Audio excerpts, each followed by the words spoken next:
If you'd like to participate in the discussion or leave us feedback, you can contact us at levelupyourgamingpodcast@gmail.com or find us on Facebook at facebook.com/levelupyourgaming.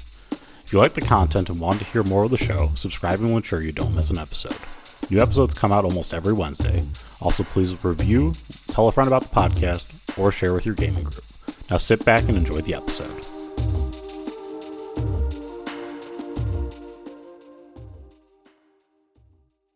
Welcome into the Level Up Gaming Podcast. My name is Aaron, and joining me once again, I got Josh. Josh, how you doing today? All stuffed up, man. Spring has sprung, and it has ruined my sinuses. Oh yes, you with your million allergies. So, Well, you know, there's just the one. I'm allergic to everything. oh yes, the allergy of everything. You'd think it's some sort of conspiracy against me. I mean, yeah, I can see that. Maybe I should go on a cross-country trek and find out who it is that has it out for me. What sort of things might I find on such a journey? What twists and perils might I encounter? You'd probably uncover a very thick plot against you. I wonder if there'd be like some sort of femme fatale that I would meet early on that would turn against me in like the third act. A la James Bond. That'd be really fun. Be a lot of fun. So, how about we tell people how to tell a spycraft story? That sounds really good. I think we should. How'd you get the inspiration for this one, Josh? Just went out and watched the most recent Captain America movie. And while I enjoyed watching it, it was not a good movie. I've heard it's got some flaws. Well, let's get this out of the way. This has nothing to do with telling a good spycraft movie. This might be something that our listeners, dear listeners, may want to keep in mind because there's a lot going on here. It is a movie that went through multiple rounds of reshoots and multiple different stories and ideas, and there was a lot of changes that happened over the course of the movie. The fact that somebody was able to edit together like completely different movies into something that is coherent and followed a plot, a shaky plot. Some characters were kind of light. Some characters weren't great. And some plot points were like, oh my God, I can't believe they did that. But it was still like a movie you could follow and enjoy. Is one of those things that really lends itself into, whoever edited this thing is an excellent storyteller. And anybody who's sitting there with like 8 different one shots and like, how am I going to put these together? Watch that movie. You'll figure it out.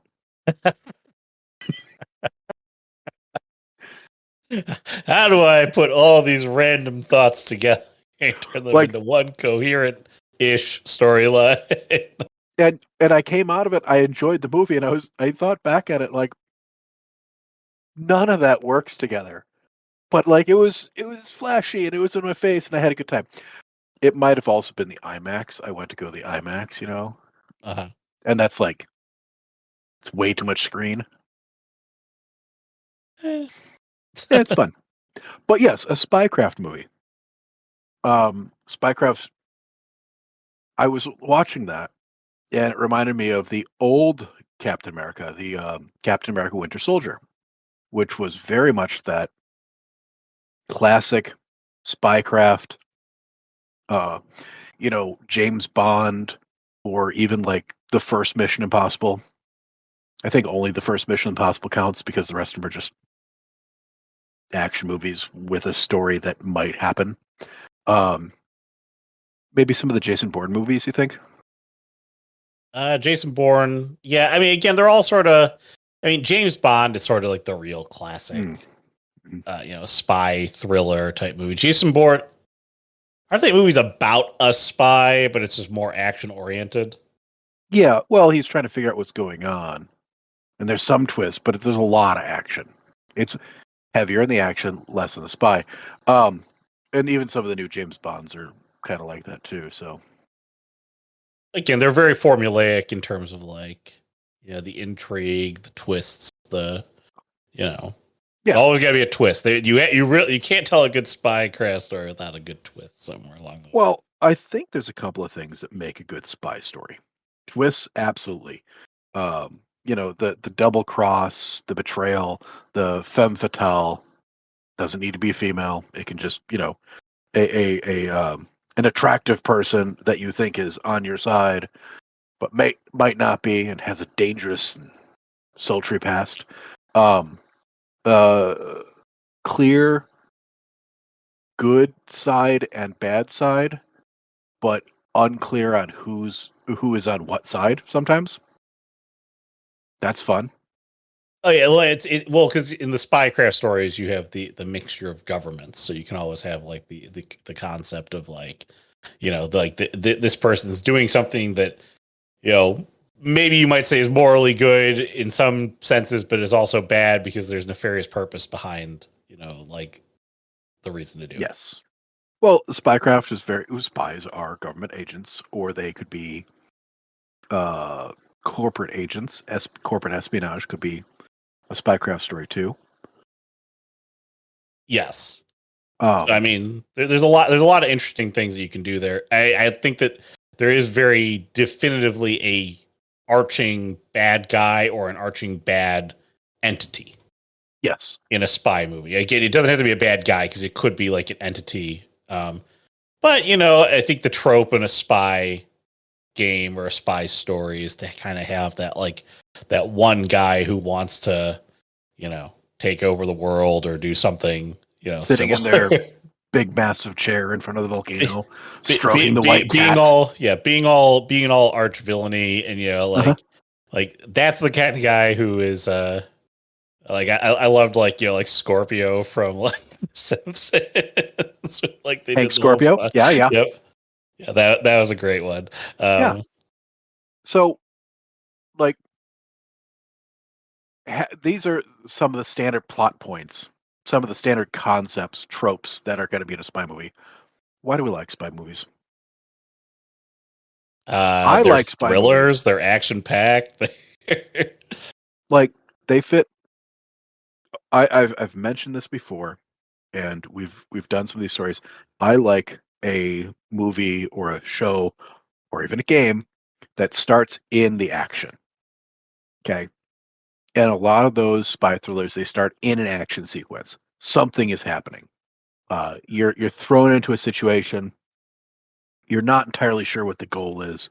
You're following it through, and it comes together, and then it's bah bah bah, and you get that opening hit, and then it goes into the actual story. That in media res, and I think because you've got something to pull you in real quick, and then you figure things out as you go along. That's a fun little way to get involved in them. And I don't think I've seen a spy movie that doesn't start that way. And again, that's a good way to start a game too, is by throwing players into the action and then letting them understand the missive afterwards, especially if you are having players work for an entity.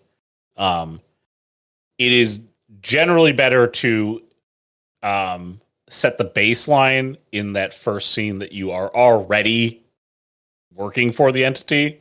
And you are already doing something on behalf of the entity instead of them making the request or the mission statement to you. Because, players are jerks and they're disagreeable. Yeah. I think another fun part, because if you start them in the action, they're going to get involved right away. Absolutely. Another fun thing I like about spy movies is it's a big mystery, right?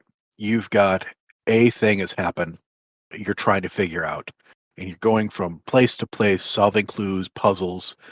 And every time you find one, it leads to another clue. It leads to another thing. It's never like you figure the thing out and you're done. Sometimes you're finally figuring things out up into the very end of it, just as the last moment. And that's it's compelling because it's mystery, but it also has all of that drive. You're constantly trying to find, it's just asking more questions, keeps on giving more questions. Yeah, no, I think that they are the quintessential mystery game. Again, if you've been wanting to tell a very thick intrigue based game, this is the style for you. It's going to be a lot of fun. And you don't have to necessarily do a spy game, but to do this, but I mean, a spy game lends itself to it so well, and it's sort of interesting. It's a different tone that I don't think a lot of people take. Yeah. I like, we talk about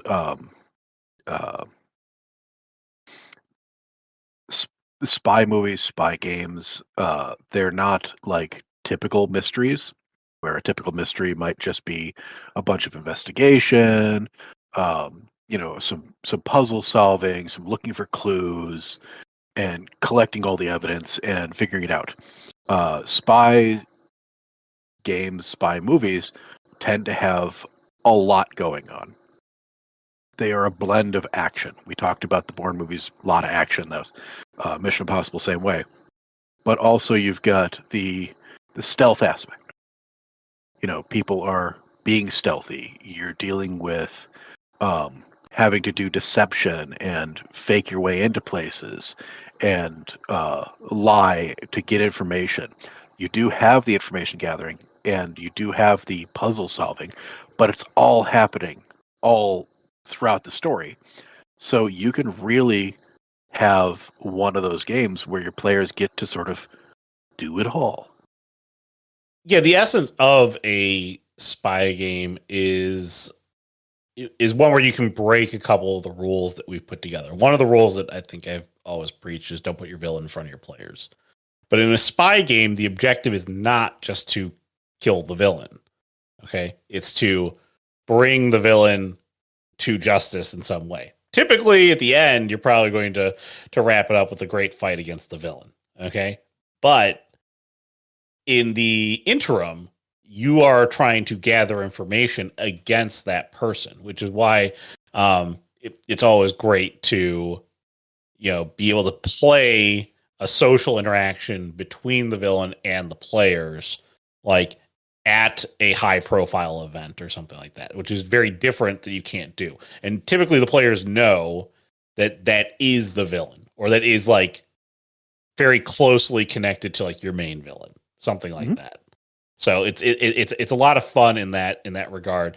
And as you are obviously probably going to have more than one person in your game, the spy game as a team of spies allows you to do all sorts of very fun things as it pertains to like gathering information and how you go about doing that.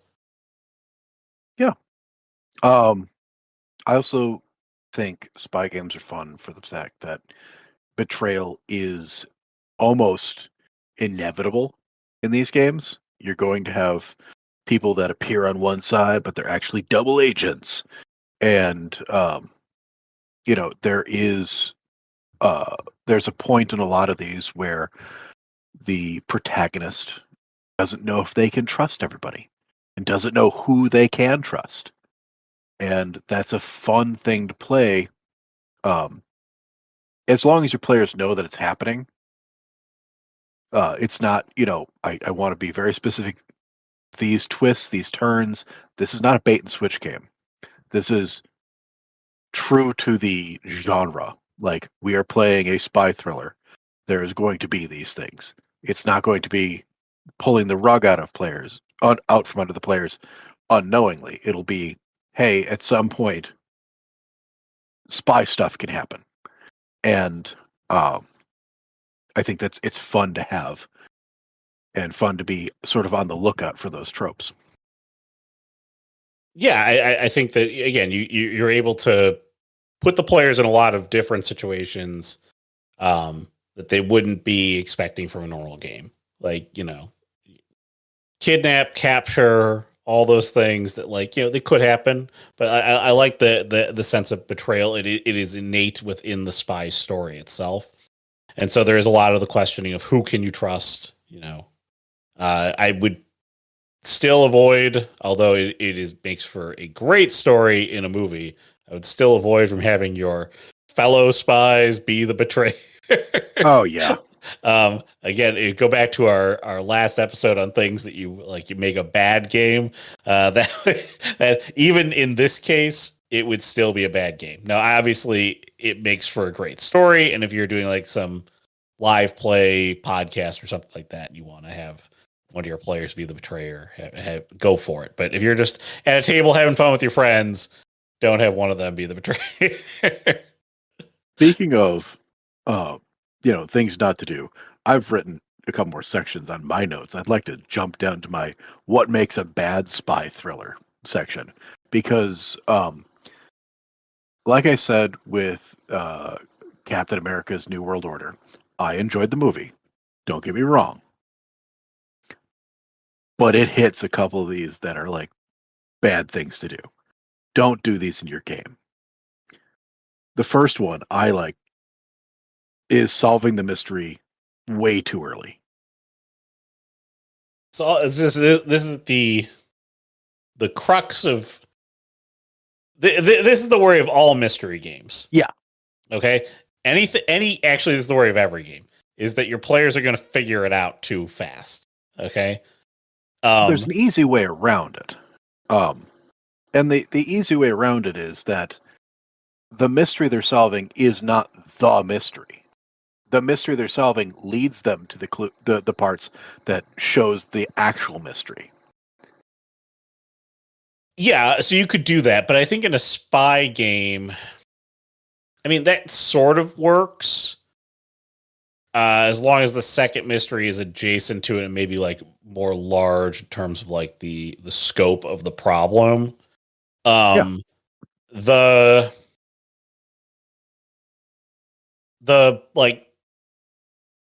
thing that you have to understand is that your villain or your organization is going to move at a pace that is like believable for them. So like don't force your villain to move too quick.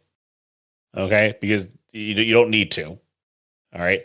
And then don't be afraid to give your players a lot of information. Like that's the key to not having them solve mysteries too early.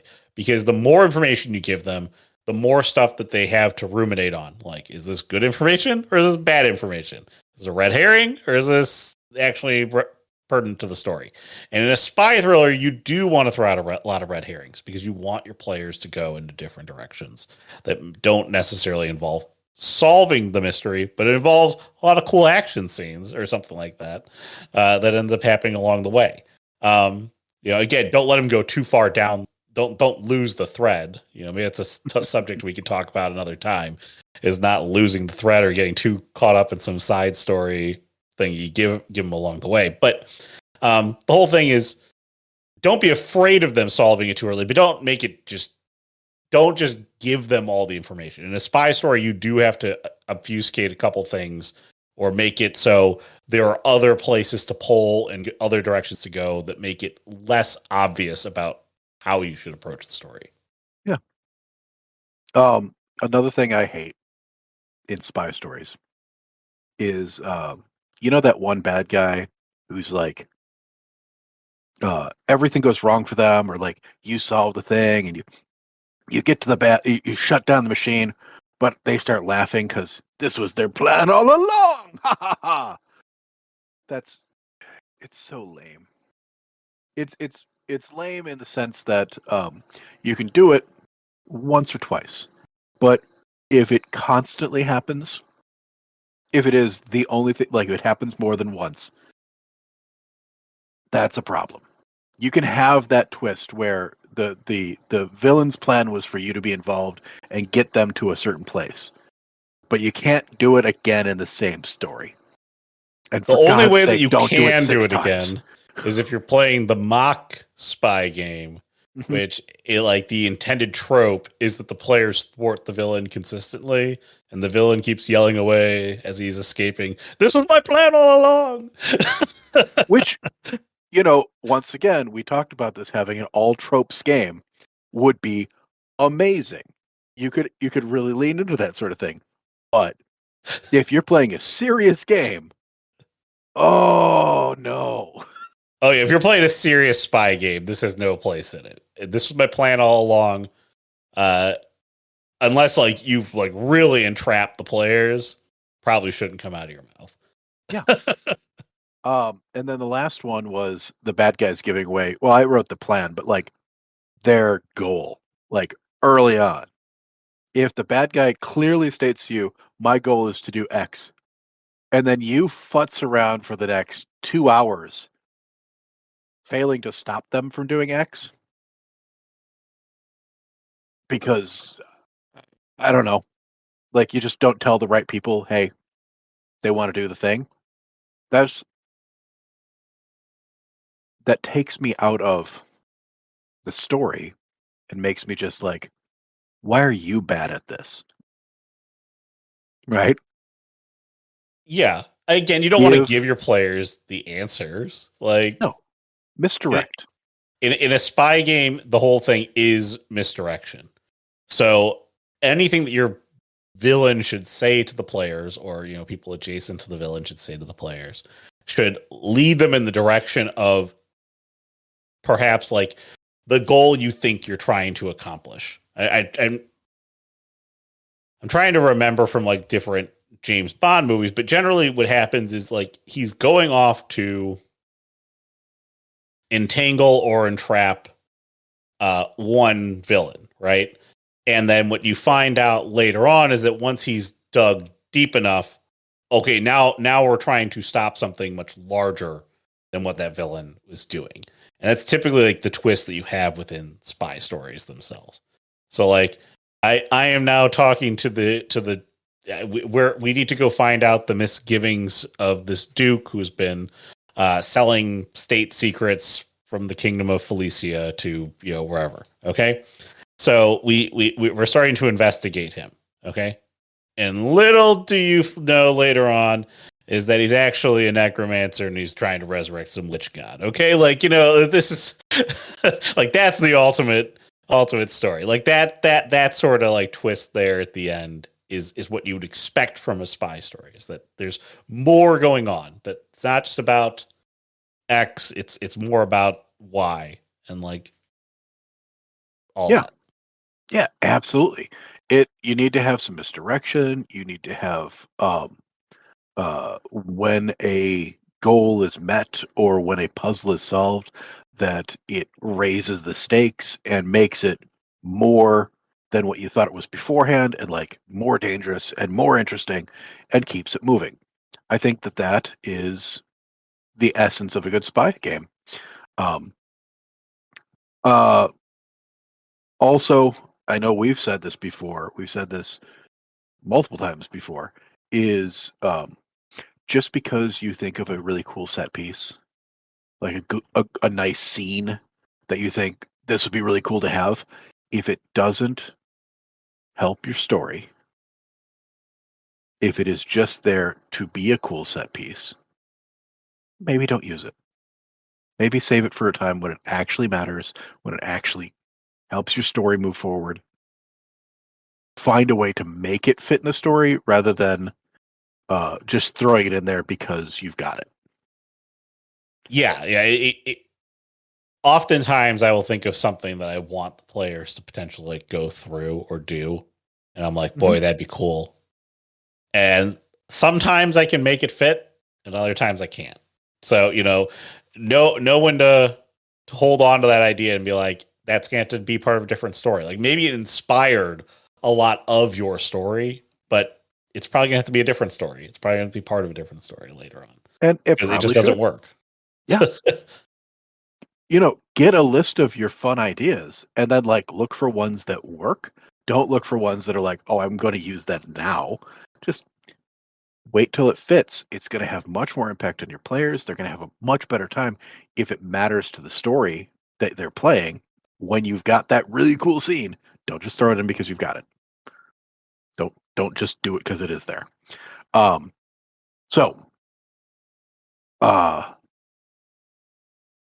would you go about writing a spy thriller? How would I go about writing a spy thriller? I would first, again, you have to have a villain who's properly motivated.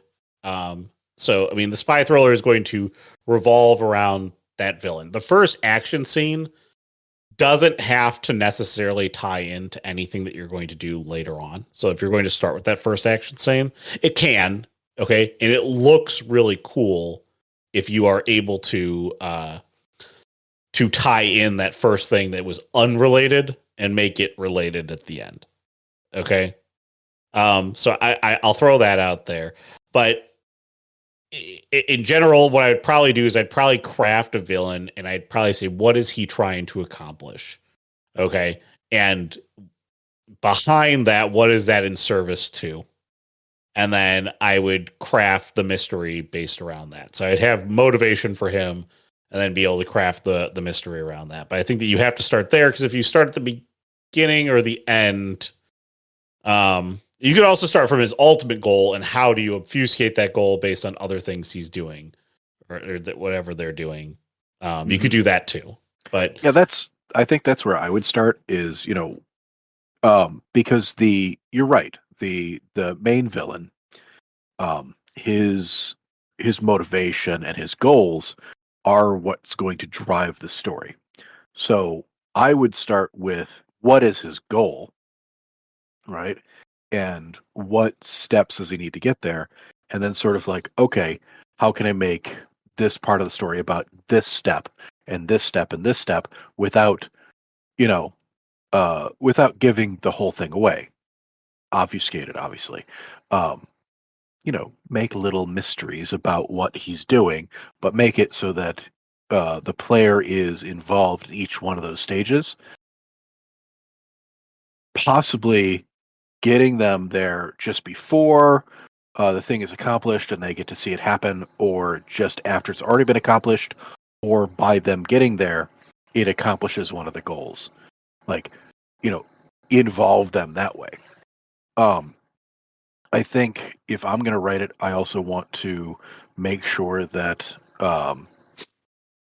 since a spy story has the option for all the different, you got your mystery, your intrigue, your stealth, your combat, just your action scenes, your deception and puzzle solving. Work it as an ebb and a flow. Okay. It should be back and forth, vacillating without actually settling into one groove until you get to that third act. That end sequence should be like a real driving force to the end, because that's what your players are going to remember. They're going to remember the intrigue. They're going to remember the craft. They're going to get the information together. People tend to remember the beginnings and the ends of stories. The beginnings and the ends of anything. So you got your good action scene at the end where everything they've learned up to this point comes together and solidifies into a final piece, and everything else in there is going to get you through it and allow you to get that all of the different types of story beats and types of role playing that you can play. And that's I definitely want to get all that stuff in there.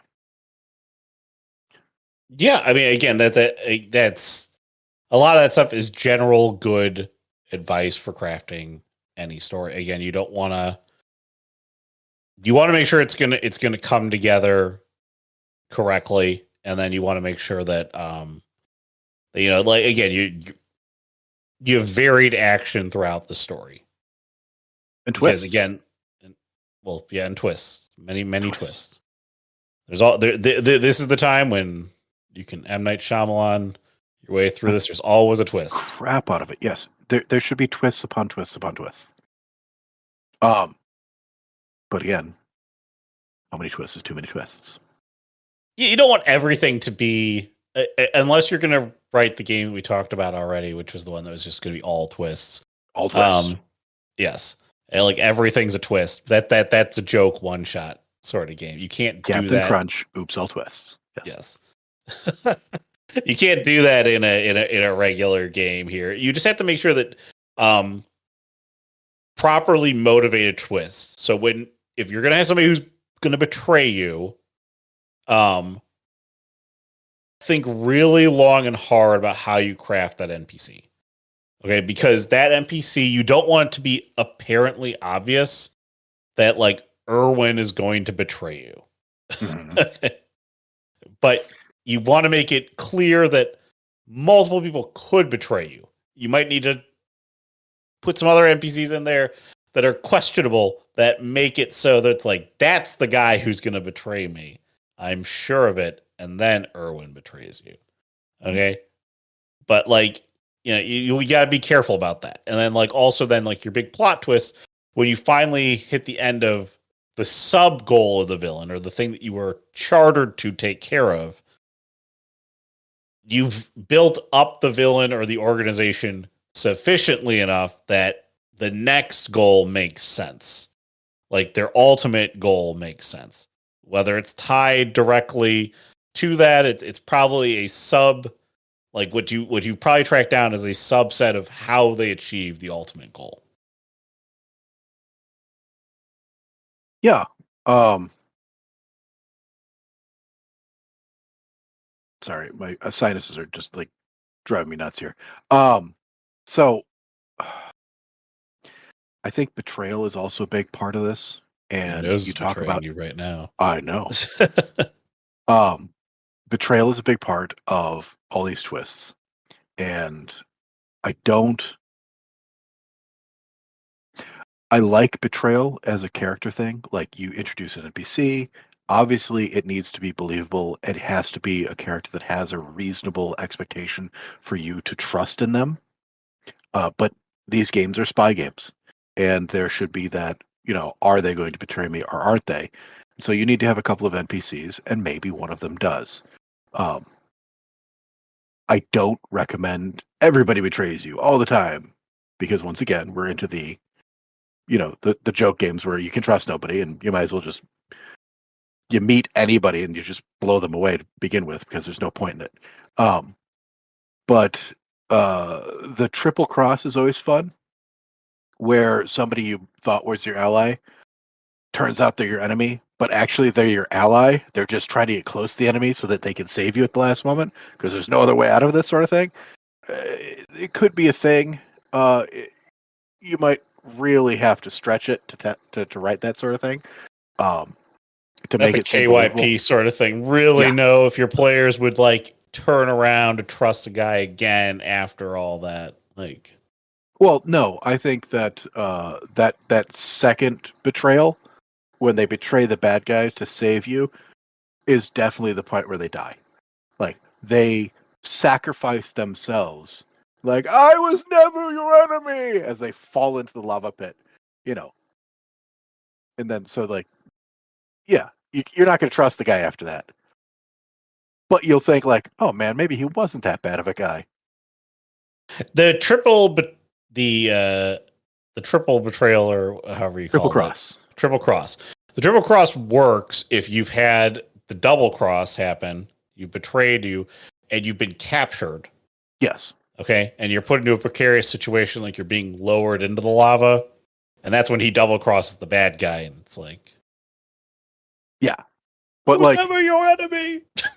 You have to like have the death scene. You can't, because you'll never trust this guy again.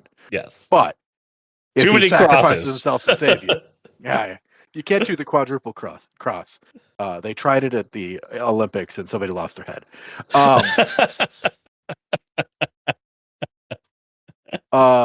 Another thing to think about is the patsy. The patsy is always a fun one, where the bad guy leaves the bunch of clues, the red herrings or the obvious clues, and they all point at X. It is definitely that guy over there that caused the problem. But it turns out that guy didn't cause the problem. It was them to begin with, and they're just leading down the wrong path. Patsy is a fun thing in spy games. They're definitely somebody the bad guy wants to get rid of and wants you to get rid of them for him. And if you play the cards correctly, if you sprinkle the clues for your players, they'll find the patsy they'll confront the patsy, and they'll find out the bad guy is actually the bad guy, and the patsy is being set up. If your players can put it together, it's really satisfying for them. Yeah, I mean, I can see that. Yeah. Again, it's lots of good tropes that you can add in here that all indicate different ways to run the twist. So. If your party isn't good at picking those things up, literally name the guy Patsy, though. Just obviously, Patsy did it. Patsy. I have to call back to a scene in one of our games. We were doing. It wasn't an investigation game or something, but it was a wildly large mystery, and there was like this mystic guy who could like travel between worlds, and we were talking to him, and we were asking him questions. He sort of became like the all-seeing, all knowledgeable to get us kind of back on the right tracks. We were kind of all over the place, and I asked him something.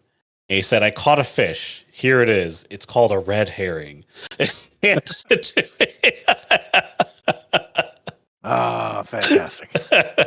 So there's the Patsy named Patsy.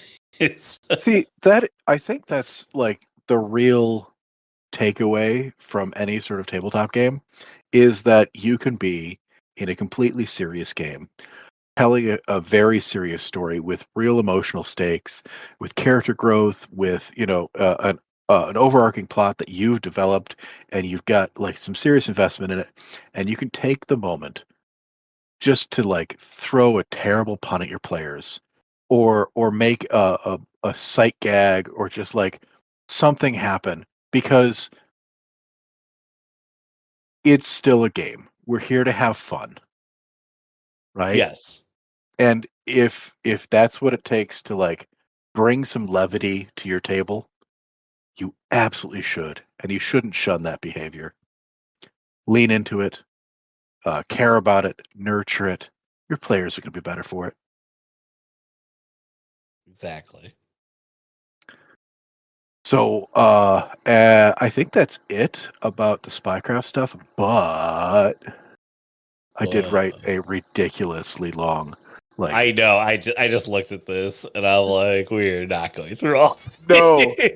But it was one of those, like, I'm just gonna like. I decided when I was writing my notes, dear listener, that I was going to see if I could write a quick little spy story, one that I could turn into a game. I didn't actually read your places here. This is hilarious. I wrote. Well, I wanted clearly opposing countries. So it's Aardvarkland and Zebronia, from A to Z. And then you've got you're introduced to an NPC early on, and you have a scene in a jungle and a rescue of prisoners, and one of the prisoners is from the rival country that sent you. But they're trying to find out what's going on, so they're going to come with you. And there's an evil scientist doing experiments, and there's peace talks, and there's I was just throwing as many, fun tropes and scenes in together. I have a forger who gets kidnapped by the guys, and you fight him off, but they've taken the papers from him. There's a scene at the peace talks where they let loose the poison gas. Then you find out that the lady from Zebronia actually is married to the evil scientist, and that he had been taken capture as well. He was being held captive. And then it turns out that he says, "Well, I can save everybody from the poison if you get me the serum from the guy at the beginning of the game." But it's all a setup, because that was his plan all along, was to get you to get to the guy at the beginning of the game, because the evil scientist was an evil scientist. Oh, yeah, actually, just kind of glancing through this here, that's actually another twist that you can throw in there is the person who dies and then comes back later. Okay? Oh, That's I a love that one. very, very popular spy twist. That is great. Yeah, it's very similar to the horror trope of you can never kill the guy. If you've got like, you know, that big bad bruiser, that's one person who might not die when a bad thing happens to them, they just come back stronger because their boss is like, you know, rebuilding them or whatever. Or if somebody falls off of a cliff, remember, if you don't see a body, they ain't dead. Yeah. Like this is one of those like you're on like a ship and like the main villain like dies and falls into the water and you can't retrieve the body. No. And then he shows If you up can't, later if you can't on. find a body, they ain't dead. That's how it works. It's a real fun time. But yeah, it doesn't take, like, I threw together a quick little dumb spy story that has, you know, this I was what I gonna wrote- half say we should just do a let's make a one shot and do a spy but story. this isn't So- a one shot. This is more like this is well, I mean, probably a couple months. Spy stories take time to develop. One shots, unfortunately, they just don't have the amount of time to develop the intrigue. You could do a scene from a spy story, like Casino Royale. Yes. Easy, but only the one scene. You can't do the whole story. Yes.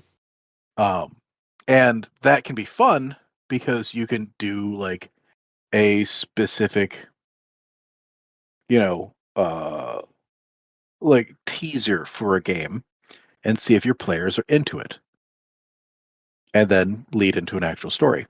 But if you've got, like, again, if you've got a whole bunch of one shots and you're trying to string it together and you're like, I don't know how to do this, you should probably go see the Captain America movie because they did a pretty good job of stringing together a whole bunch of nonsensical stories into a single overarching plot that kind of almost made sense. There you go. You have anything enjoyable. else you want to add to this one, Josh? I cut you off last time, so I'm going to ask if you have anything Did you? else want to add. Oh, Yeah. man. Well, Said what did we I'd talk bring about it up last in time? this episode. Did I have something to talk about last time? I don't remember. I don't remember. I won't bother with it now. I don't think so. I mean, I've got most of the new 2024 D&D books now, and they're actually pretty good. There you go. Just- we'll probably just go through a Throw little. that out to people. We'll probably go through a little breakdown of it, like we did with the one D&D stuff a little while ago. So, Okay, excellent. all right. So if you have any thoughts on a spy craft story, or if you've run a spy story, or maybe there's a twist in here we didn't bring up, let us know. levelupyourgaming@gmail.com or facebook.com/levelupyourgaming. Also, the podcast is on YouTube, so smash the like button there. Otherwise, subscribe to the podcast where you get your podcast. Review it, recommend it to a friend, all those good things. And that wraps up for the week. So for Josh, I'm Aaron. Have a good week, everyone. Bye.